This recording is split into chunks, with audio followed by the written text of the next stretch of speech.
ini keluarga itu ada dua sebenarnya. Kalau secara ada keluarga bin nasab dengan darah keturunan, ayat bil ilmi wal itba. Jadi mun hayang diulang kan lain darah kanjeng Nabi urang mah juga buatin darah Abu Jahal 7 umur. Bisa jadi keluarga Nabi asal bil ilmi wal itba. Harus dengan ilmu dan mengikuti apa yang diajarkan oleh Rasul. Jadi mun paling ngarasa getih lain getih biru atuh aya pagawean ulah hijau. Pagawean dulu itba. Karena ada satu hadis tadi pernah mengatakan Salman minna ahlal bait.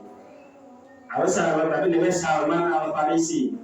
Al-Farisi itu Persia, orang Iran dia itu. Tapi Nabi mengatakan Salman minna ahlal bait. Salman bagi saya adalah keluarga. Padahal yang namanya orang Arab aja. Itu karena apa? Karena ngikut kepada kanjeng Nabi. Karena ilmu jadi sahabat Nabi, iman mengikuti dari sehingga oleh Nabi dianggap sebagai keluarga. Maka pemberian kurang getih dan lain getih Nabi bisa terhati pada wayanya. Getih dan lain getih ulama bisa turunan walaka bisa atuh turun ke. Anda kasuk ke. Nawai cerita hujan keluarga atau turunan kanjeng Rasul al-athhar yang suci-suci daripada dosa bahwa jamur tahirin. Jadi para turunan kanjeng itu suci dari dosa, tapi bukan berarti maksum, bukan berarti mereka terjaga. Sepakat ulama ahlu sunnah yang terjaga hanya Hasan dan Husain, cucunya langsung.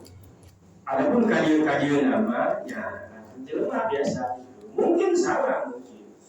Cuman bagaimanapun ada darah kanjeng Nabi sehingga lobah para habaib al memang kermuarana teh bergajul, tapi udah tuanya itu tobat gitu mau kasarna mun eta teh. Ulaan itu bersejarah ke Sunan Ampel eta bener-bener Arab keur mabok badingan kita. Memang belum pasti habib karena di sana banyak orang Arab. Ulah salah banyak marga Arab juga banyak, tapi bukan Habib. Kayak Baswedan itu marga Arab, tapi lain Habib lagi. Kalau Basudan itu Habib. Kayak ini Basaiban, kurang Saiban doang rumah. Itu Habib, marga Habib. Cuma jarang orang. Karena adanya gitu. Ya beberapa kali panggil di Habib. Jarang kalau marga eta. Tapi ada tercatat. Di sok akhir hayatnya husnul khotimah gitu. Turun ya husnul dan secara semua keseluruhan supaya kabeh eta keluarga kanjeng Nabi menang rahmat.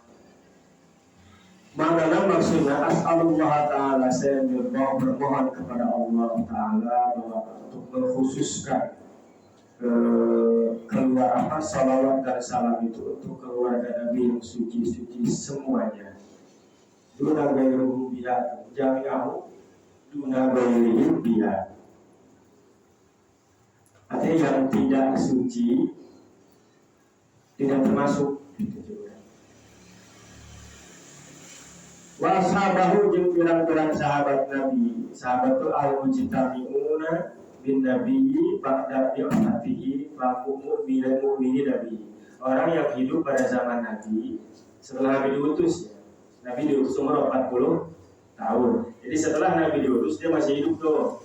Sejaman pernah bertemu dan beriman. Kata sahabat.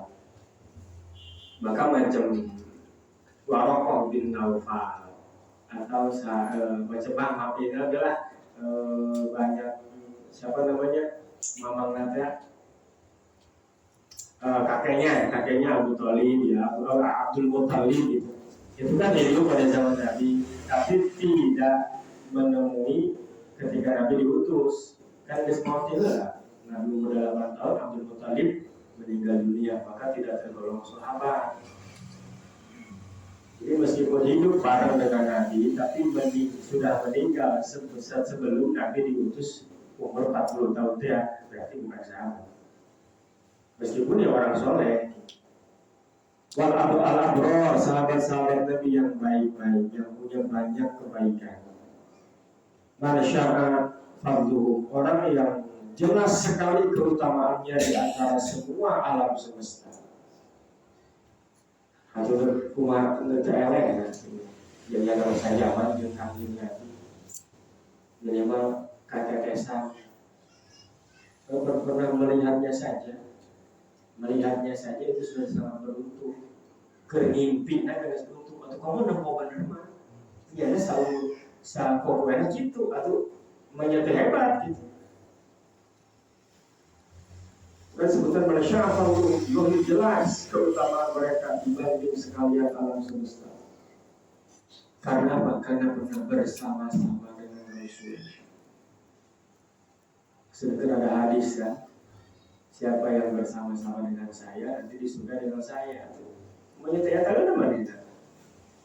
Maka kita tidak bersama-sama secara jasmani, tapi minimal secara rohani kita bersama-sama. Kurang iman, kurang sok menuturkan ajaran anak, kita bersolawat dan lain-lain itu untuk menciptakan itu berkelibat kurang mandi hajat. Sehingga kata Nabi Sallallahu Alaihi Wasallam dalam satu hadisnya mengatakan, "Lau anfaqo ahadukum mislam ardi dhahaban lam yablugh mudda adim wala tisfaidi." Andaikan seorang di antara kalian bersedekah, berinfak segede gunung, itu belum bisa membandingi kebaikan infak yang diberikan oleh para sahabat meskipun dia satu belas. Setengah itu satu belas coba setengah. Kita mual sarwa jeung kurang infak sa gede gunung. Para sahabat saking utama. Sebab itu kan tidak bisa diinginkan, artinya tidak bisa dipengen-pengen dong kita ditakdirkan hidup di zaman sekarang. Nggak bisa bertemu dengan Nabi. Tapi mau orang ditakdirkan hidup zaman kanjeng Nabi mah bisa jadi nih orang hidup Nabi tinggal Abu Jahal. Bisa baik. Jadi kan yang penting itu imannya kita. Artinya kita hidup pada zaman apapun, oke lah untuk bertemu Nabi kita tidak berbareng-bareng dengan fisik kurang henteu, tapi kan iman. Jadi banding Abu Jahal, Abu Sufyan orang memanggil henteu ngimpi can. Tapi iman dari sholat, dari maca sholawat, dari marhabat, dari salah, dari serak-serakan, dari keluarga duit, capek-capek gitu kan. Lebih baik kita, artinya iman yang penting mereka. Dia teman nasib, dia nasibnya Abu Bakar, alhamdulillah Allah nasibkan hidup pada zaman Nabi terus beriman.